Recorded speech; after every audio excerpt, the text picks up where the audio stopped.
Hi guys, welcome back to my channel, and as you can see by the title down below, today I will be talking about what to do within the first week of landing in Canada as an international student.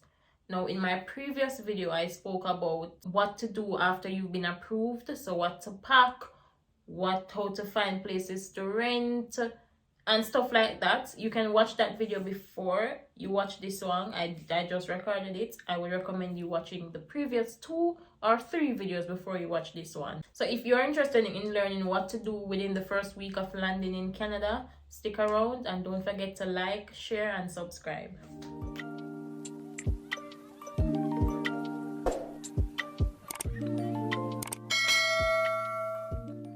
Alright, so you've gotten your student visa approved, you've landed in Canada and gotten the actual study permit from the immigration officer at the border, and you're now officially an international student in Canada. Now, there's a number of things I would recommend you get done within the first week of landing in Canada. And from my personal experience, I landed in the winter time. So on day 1, I went out and I got my winter boots. So if it's a case where you're coming in winter and you already have all your winter gears, that is your boots, your coat, your tall sleeve clothing to layer, your tam, everything for winter, then you would not need to do this step. But if it's a case where you're coming in winter and you don't have these items, you want to get them on day 1, because for day 2 and 3 you would need them to go on the road to get other stuff done. But if you're coming in the summer, then I guess you wouldn't need a winter boot as yet. Even if you already have it, you wouldn't need to go out on day 1 to get your winter boot. This is just if you're coming in the winter. Now, day 1 for me, I went out and I got my winter boots. I went and I got you want to invest in your winter gears, so your coat and your boots especially, you want to invest in them. You don't want something that will only last you a few months. You want to buy a winter boot or a winter coat that will give you at least a few winters, so you can get 3-4 winters from it or even more. So try to purchase something, especially the boot and the coat. Just get something good and durable from the start. Don't be buying winter boots at a very cheap price and then wear 2 times, because the snow is going to be a lot. So you want to ensure that your boot and your coat will keep you warm. They're insulated, they're good quality, and they're durable. So take those into consideration when you're purchasing your winter gears. Now, another thing that you will need to get done within the first week of landing in Canada is you want to get a SIM card. Now, you don't necessarily need to buy a phone. If you have to buy a phone, meaning you just need a new phone for whatever reason, then you get your phone and your SIM card. But you want to get a SIM card as soon as possible, because you will need data. You will need to be using the GPS. You will need to be making calls. You will need to, when you're on the road, you're not a walking Wi-Fi, so you will need data. And when you're thinking about SIM card, you want to, as a student, you may be able to find some student plans. And to be honest, the phone plans in Canada, they're not cheap. They're a bit pricey. But as a student, you might be able to get a student plan, and even those are not as affordable and you don't get a lot of data, but it's better than nothing. And again, you want to ensure that you do your research where the phone plans are concerned, because go on Google, just type in phone plans in Canada and put in your province or your city and compare the plans before you go out and just grab the first one you see. You can try Fido, Freedom, Chatter.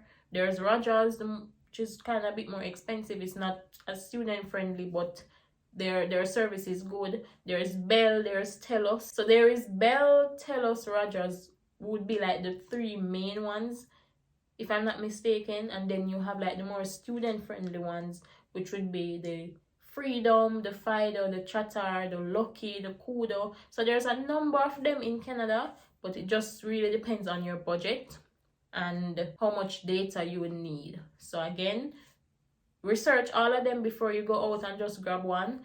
Ensure that you're picking one that you can afford on a monthly basis, and one that will give you actual signal, because a lot of the more affordable ones, the signal is not as good everywhere. So you want to take that into consideration as well. So First thing you do when you come to Canada, within the first week, if you need to go winter shopping, you do that on the first day, because you will need your gears to go for day 2 and day 1 if you're landing in winter. Then you want to ensure you get your SIM card and a phone if you would need to get a phone. I would recommend trying to not have to come here and get a phone, because you normally have to be paying for a phone plus a phone plan, and they will add up. But if you can't do anything about it and you have to get a phone, then you just have to do what you have to do. But more than likely, you will only need to get a SIM card. Once your phone is able to accept the SIM card, you can just put it in your phone that you currently have. The next thing you want to do is you want to visit Service Canada to get your SIN, and this is your social insurance number. This is what will allow you to get a job. So in Jamaica, we have a TRN, and if you're going to work, you need your TRN. The SIN is what is the equivalent of the TRN in Canada. So you go to Service Canada, just walk with your relevant documents. For me, it took like 30 minutes and there was a lot of people. Walk with your relevant documents and you get your SIN. Just like that, you get a temporary SIN. You have it until your student visa expires. So you want to get your SIN within the first week, because any other business that you're going to be doing, you will need your SIN. The next thing that you will need to get in the first week of landing in Canada is a bank account.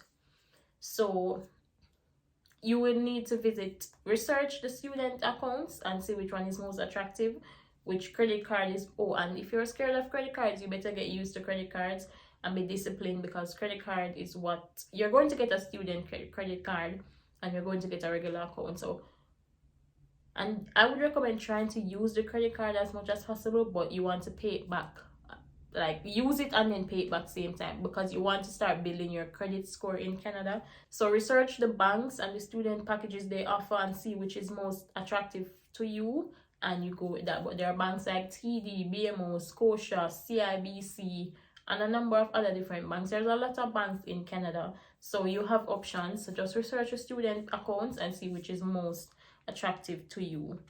So again, winter boots shopping, SIM card, bank account, and bank account to get your account and your credit card.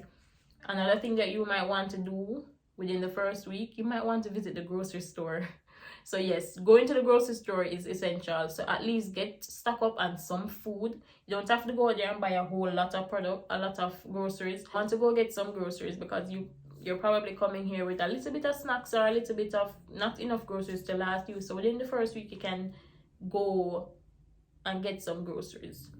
So you want to do all these things before you start school, because when you do start school, you're going to be more occupied and you'll have less time to do these things. So winter boots, SIM card, bank account, and get some groceries. Another thing that you can look into, if your school provides a bus card, you will get your bus card from your school, but you can go ahead and try to get an additional bus card, because if you will be taking the bus, that is something that you need to get accustomed to. The bus system here is pretty reliable, I must say, and you can track the buses and they're usually pretty accurate. If the bus is delayed, you will know, and it has to be something like, even if there's a delay, it's probably like 2 minutes, 5 minutes. But if they say the bus is coming at 10:30, be there from 10:28 and expect the bus to be there before 10:35, unless there is something that is really causing the bus to delay. But you want to get a bus card. If your school doesn't provide one, you want to get one from the transit company within your city. You also want to look into getting a provincial ID or a driver's license, because you don't want to be walking up and down with your passport if you're going to be doing business and you need a photo ID. You can apply for a provincial ID or you can apply for your driver's license. Now, if you already had a driver's license before, and this depends on the province that you're going to. Each province have like a different type of driver's license that you might need to get. But if you already had a driver's license before in Jamaica, you can work with your driving abstract. That may help you in getting the driver's license. So you just go to the tax office, apply for your driving abstract, pay for it, and you collect it and you work with it. It can help you to get your driver's license. However, if you don't work with that, you can still get your driver's license or your learners. or if you don't want to go ahead and get a driver's license as a photo ID, you can also try to get the provincial ID to use as your main ID in Canada. Another thing too, if your program does, most of the international programs, they offer health insurance, so you will get your health card from your school. But for example, if you want more coverage and you're probably coming here with family, you probably want to get more coverage, so you can get extended health insurance. So you can visit your local insurance agent within the city that you're living and find out how affordable their extended insurance policies are, and you probably can take that into consideration to get extended health coverage in addition to what your school would be providing. Because if I'm not mistaken, I think all international students we are required to have health insurance, and the schools provide health insurance. So you pay for your health coverage within your school tuition, and you will get your health card via your school. But the extended option to get more coverage to cover what your school health card probably wouldn't cover, you can go and try to sort that out within the first week of landing in Canada. I'm saying within the first week because you want to just get these things done as soon as possible and before school starts, when you have more time on your hands. And you can also do more, when you get your SIN, you can also do more in-depth job hunting, like job search. Just search the website that I mentioned in my previous video when you are looking for jobs.